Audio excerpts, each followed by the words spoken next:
Hello everyone, मेरे channel में आप सबका स्वागत है। मेरा नाम है मृणालिनी। चलिए देखते हैं आज की इस रीडिंग में यूनिवर्स से आपको क्या मैसेज मिल रहा है। ये रीडिंग जनरल रीडिंग है, तो आपको जितना रेजोनेट करता है उतना ही लीजिए। आपके जीवन के जिस एस्पेक्ट पर रेजोनेट करता है अकॉर्डिंगली आप देखिए। ये सारे रीडिंग्स जेंडर स्पेसिफिक नहीं है और टाइमलेस रीडिंग्स हैं, तो आपको जब भी रेजोनेट करता है आप उस एनर्जी को क्लेम कर सकते हैं। और अगर आपको मेरा काम पसंद आ रहा है और भी आप ऐसे वीडियोस देखना चाहते हैं, रीडिंग्स देखना चाहते हैं, तो आप मेरा चैनल विज़िट कर सकते हैं। उसमें आपको बहुत सारे और भी वीडियोस मिल जाएंगे। जो भी टाइटल आपको पसंद आए आप देख सकते हैं। हो सकता है उसमें आपके लिए कोई मैसेज हो। चलिए ग्रैटिट्यूड के साथ, अनकंडीशनल लव के साथ एंड सरेंडर की एनर्जी के साथ शुरुआत करते हैं आपकी रीडिंग और देखते हैं यूनिवर्स से आपके लिए क्या मैसेज आया है आज की रीडिंग में। वाह, page of cups. Okay, page of cups बहुत ही थोड़ी थोड़ी खुशी का एहसास है, बहुत ही उम्मीद वाली एनर्जी है। और ये ऐसा नहीं है कि आप बहुत कुछ आपको मिल रहा है, लेकिन वो थोड़ा सा जो मिल रहा है, जैसे कि वो एक अंधेरे टनल के उस पार जो थोड़ी सी रोशनी दिखे, जो एक खुशी का एहसास, एक उम्मीद है ना, वो हल्की सी शुरुआत, ये वैसी वाली शुरुआत वाली एनर्जी है। देखते हैं किस चीज़ को लेकर है।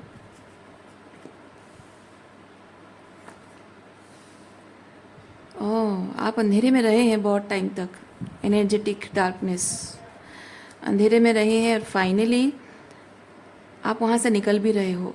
क्योंकि यहाँ देखिए, अंधेरे में रहना और बहुत हिम्मत जुटाना, क्योंकि आपको वो फादर फिगर या वो फादर आर्केटाइप आपको कहीं मिला नहीं है कि आपको ऐसे अंधेरे समय में हौसला दे। और आपको अपने अंदर उस फादर आर्केटाइप को एक्टिवेट करना पड़ा है और उसके लिए बहुत हिम्मत लगी है। आपने खुद पर बहुत सारा इनर वर्क किया है,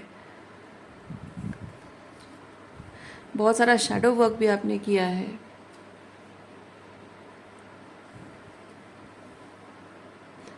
क्योंकि कुछ भावनाएं, कुछ यादें, है ना, कुछ यादें, कुछ बातें, कुछ भावनाएं हैं जो कि आपको डर के उस अंधेरे में धकेल देती है और वहाँ से निकलना बहुत हिम्मत का काम होता है।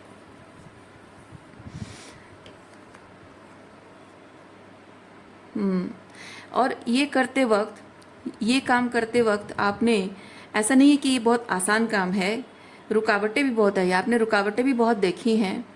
और जहाँ जहाँ आपने दूसरों से उम्मीद की है, क्योंकि आप अपने अंदर की वो फादर आर्केटाइप को एक्टिवेट करने का मतलब है कि हमेशा एक फादर आर्केटाइप की कमी आपको महसूस हुई है और आप हमेशा लोगों में वो ढूंढते रहे हो। जैसे कि अपने फादर में, अपने भाई, बड़े भाई और बड़ी बहन में, अपनी माँ के अंदर, या फिर अपने, अगर आपकी शादी हो गई है, अपने पति के अंदर वो फादर आर्केटाइप आपने हमेशा पाना चाहा। या फिर अगर आपकी शादी नहीं हुई है, मे बी अपने बॉयफ्रेंड में वो देखना चाहते रहे हों।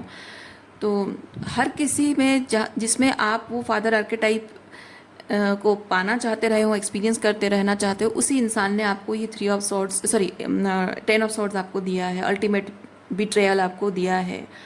और इस चीज़ को झेलते झेलते, एक्सपीरियंस करते करते आप फाइनली अपने अंदर उसे जगा पाए हो।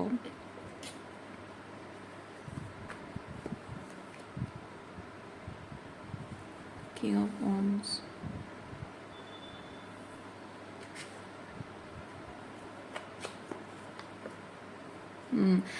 अब आपको कॉन्फिडेंस है। अब जब आप अपने अंदर इस फादर आर्केटाइप को जगा पाए हो, तो आपके अंदर कॉन्फिडेंस है और आप अकेले चलने से नहीं डरते हो।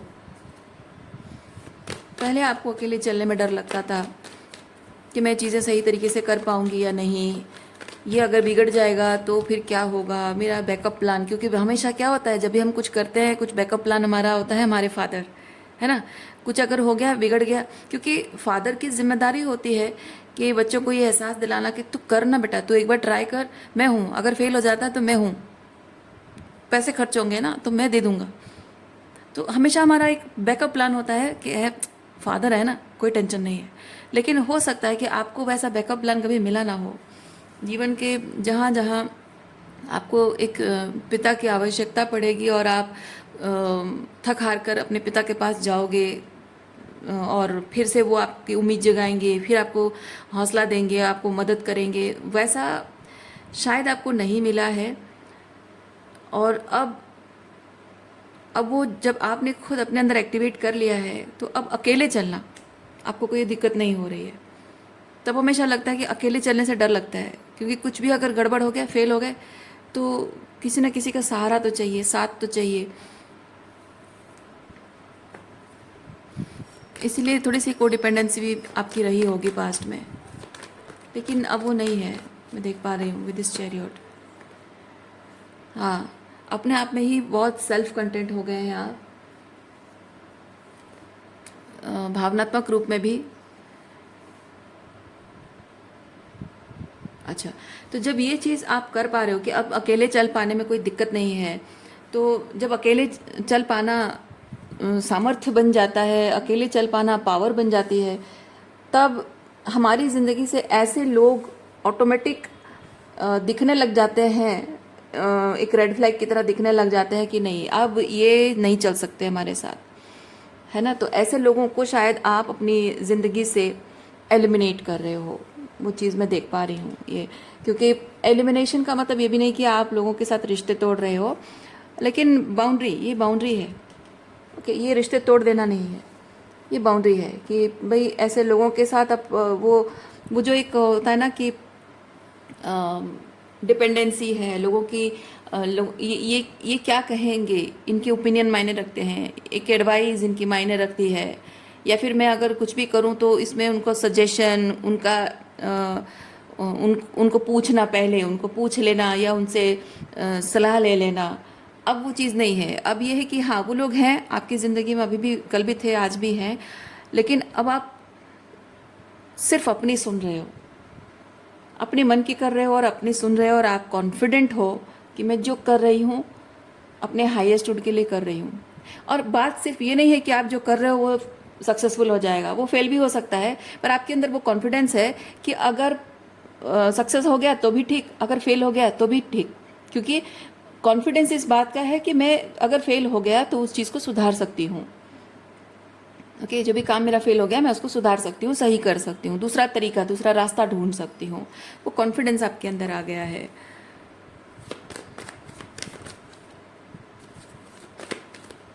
मून,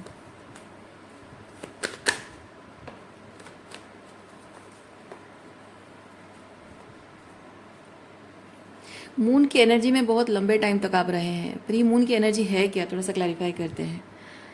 मून बहुत कुछ एनर्जी को डेपिक्ट कर सकता है, स्पेसिफिकली क्या है थोड़ा सा देखते हैं हम।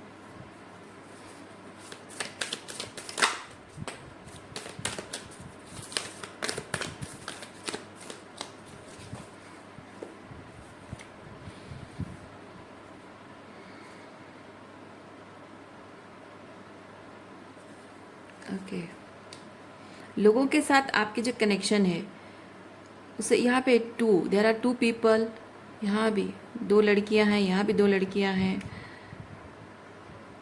मैं एक चीज़ फील कर रही हूँ, लोग इंटीमेट, इमोशनली इंटीमेट कनेक्शंस, ये वैसा नहीं है कि आपके जो रिश्तेदार हैं, दूर के रिश्तेदार हैं, दोस्त है, वैसा नहीं, ये बहुत ही close connection, emotionally intimate person, जिसके साथ आप अपने सीक्रेट्स शेयर करते हो, अपनी ज़िंदगी की सब चीज़ें शेयर करते हो, जो किसी को आप, मतलब होता है ना कभी कभी हम अपनी सारी बातें किसी को नहीं बता सकते, हम कुछ सीक्रेट्स होता है जो भरोसा करके किसी को बताते हैं, मन की गहराइयों में जो दर्द है हम हर किसी को नहीं बता सकते हैं। कोई एक, इस पूरी दुनिया में हम सबसे मिलते जुलते हैं, बात करते हैं, और सब लोगों के साथ हमारे संबंध बहुत अच्छे होते हैं, लेकिन कोई एक ही होता है इस दुनिया में जो कि हमारी हंसी के पीछे हमारे आँखों का दर्द को देख पाता है, महसूस कर पाता है, और उसी इंसान को हम अपना सोलमेट समझते हैं। ये वैसी वाली एनर्जी है। ऐसी एनर्जी में आप कभी रहे नहीं हैं, और ऐसी एनर्जी में शायद कोई पर्सन है और उसकी संगत को आप क्रेव कर रहे हैं, या फिर ऐसी एनर्जी होती कैसी है उस एहसास को आपने पाया नहीं है। दोनों चीज़ें, दोनों में से कोई एक चीज़ हो सकता है। इधर कोई है सोलमेट जिसे आपने बिकॉज ऑफ सम रीज़न खो दिया है, या उससे दूर रहते हो, सेपरेट रहते हो, उससे हो सकता है कि वो फिजिकल लेवल पे मिलना, बातें करना, टच करना, है ना, फीलिंग शेयर करना, वो शायद नहीं हो पा रही है। एक इमोशनल डिस्टेंस आप दोनों के बीच में इस वक्त हो सकती है, या फिर आप कभी उस इंसान से मिले नहीं हो और आपको पता नहीं है वो एहसास क्या होता है, एंड यू आर क्रेविंग। दोनों में से कोई एक चीज़ है। ओह, अच्छा, ठीक है। और क्या एनर्जी से देखते हैं।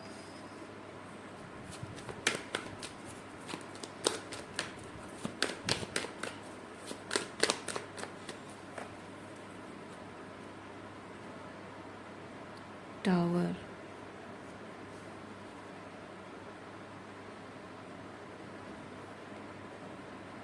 आपका इंतज़ार ख़त्म हो रहा है इस मामले में, आपका ये इंतज़ार ख़त्म हो रहा है,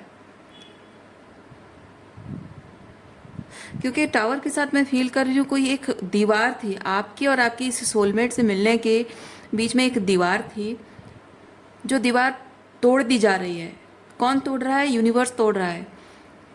ओके, ये क्या बोलते हैं उसको, डिवाइन इंटरवेंशन हो रहा है। Thank you. डिवाइन इंटरवेंशन हो रहा है। तो वो दीवार जो खड़ी की गई थी आपके और आपके सोलमेट के बीच में, that was for a reason, that was for a reason. क्यों? क्योंकि ये जो फादर आर्केटाइप आप अपने अंदर एक्टिवेट नहीं कर पा रहे थे, उसकी वजह से कुछ प्रॉब्लम हो रही थी आपके रिलेशनशिप को लेकर, कुछ थी इश्यूज, और उस चीज़ पर काम करना बहुत ज़रूरी था। क्योंकि क्या होता है, अ, अगर आप एक लड़की, मतलब लड़का लड़की दोनों के बारे में बताती हूँ, जो महिलाएं होती हैं, अगर उनके अंदर वो फादर आर्केटाइप एक्टिव नहीं होता है, तो वो अपने पार्टनर में वो फादर आर्केटाइप ढूंढने की कोशिश करती हैं, और वहाँ लड़कियां उम्मीद लगाने लग जाती हैं कि उनका जो पार्टनर है फादर की वो सारी कमी पूरी करे। तो वो वहाँ एक बच्ची की तरह रह जाती है। मतलब उनकी एनर्जी जो है, she wants to be like a child, she wants to be like that little girl, जो कि उसका पार्टनर उसको एक प्रिंसेस की तरह ट्रीट करे। तो उसमें प्रॉब्लम ये होती है कि अगर वो आपकी उस इच्छा को अगर नहीं समझ पाता है, वो प्रिंसेस ट्रीटमेंट जब आप पाना चाहते हो नहीं समझ पाता है, तो सारी गड़बड़ वहाँ पे हो जाती है। मतलब वो अगर वो एम्प्रर है नहीं, है ना, आप चाहते ज़रूर हो पर वो एम्प्रर अगर है नहीं, तो गड़बड़ वहाँ पे हो जाती है।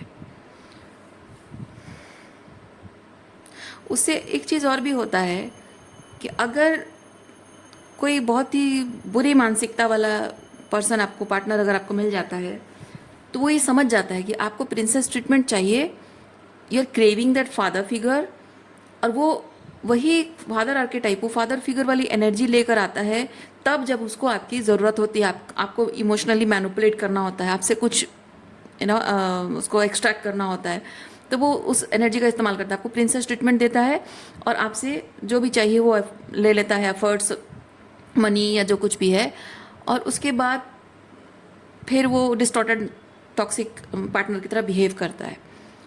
तो उसके लिए बहुत ज़रूरी होता है कि आप अपने अंदर उस एज अ वुमेन अपने अंदर उस फादर आर्केटाइप को एक्टिव करें, और वो हेल्दी बाउंड्रीज मेंटेन करें, अपने आप को प्रिंसेस ट्रीटमेंट दें, और क्रेविंग ना रखें कि हाँ मुझे वहाँ से मिलेगी तभी जाकर मैं अच्छा फील करूँगी, सुकून मुझे मिलेगा या सेफ फील करूँगी। नहीं, वो अपने आप को खुद देना है, और ये भी होना चाहिए कि सामने वाला भी आपको वैसा ट्रीटमेंट दे रहा है जैसा आप डिज़र्व करते हो, है ना, अदरवाइज वो आपकी बाउंड्री के बाहर होनी चाहिए। दूसरा चीज़ है, when you are a man, आप अगर मैन हो और आपके अगर फादर आर्केटाइप नहीं है, यानी कि फादर इश्यूज हैं आपके, तो ये चीज़ होगा कि आपके फादर अगर एक टॉक्सिक मैन रहे हों, तो जनरली ऐसा होता है कि फादर के टॉक्सिसिटी का इफ़ेक्ट आपको मिरर होगी, या फिर आपको ट्रिगर होगी। मतलब कि आप एग्जैक्टली अपने फादर की तरह टॉक्सिक बन जाओगे, या फिर उसको रिबेल करोगे, फाइट करोगे। तो अगर आप अपने फादर की तरह टॉक्सिक बन गए तो बात ही खत्म है। और अगर आप अपने फादर की टॉक्सिसिटी को रिबेल करोगे तो आपके अंदर की जो फेमिनिन एनर्जी है वो बहुत ही वुंडेड होगी।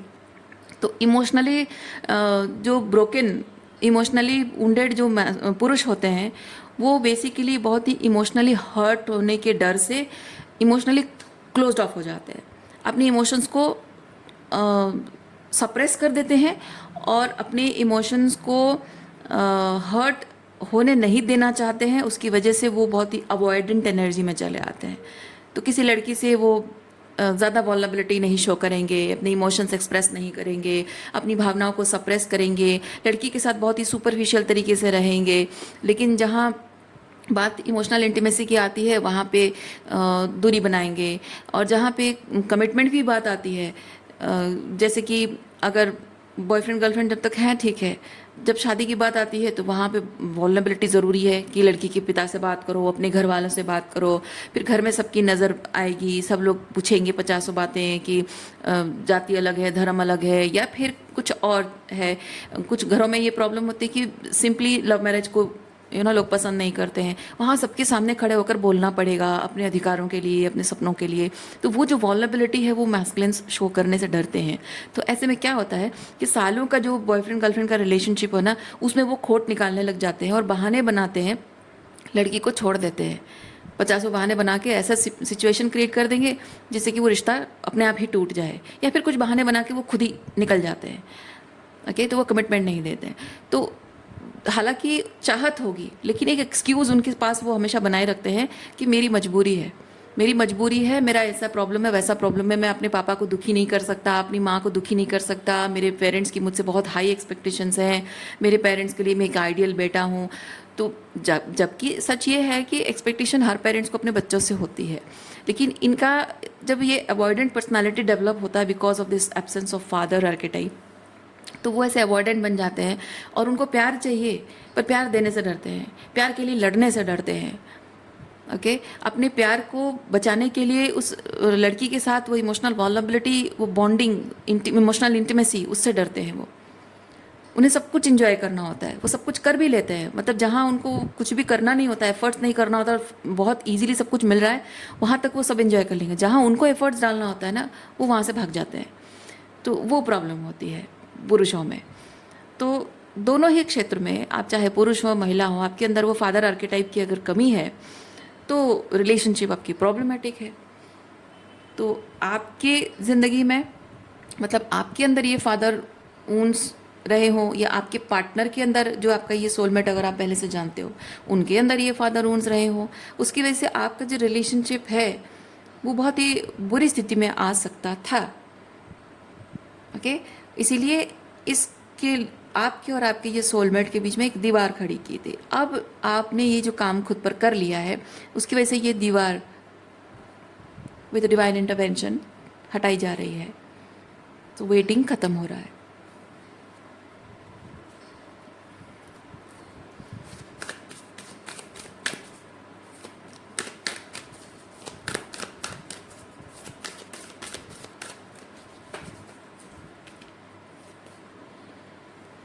See beyond the current situation.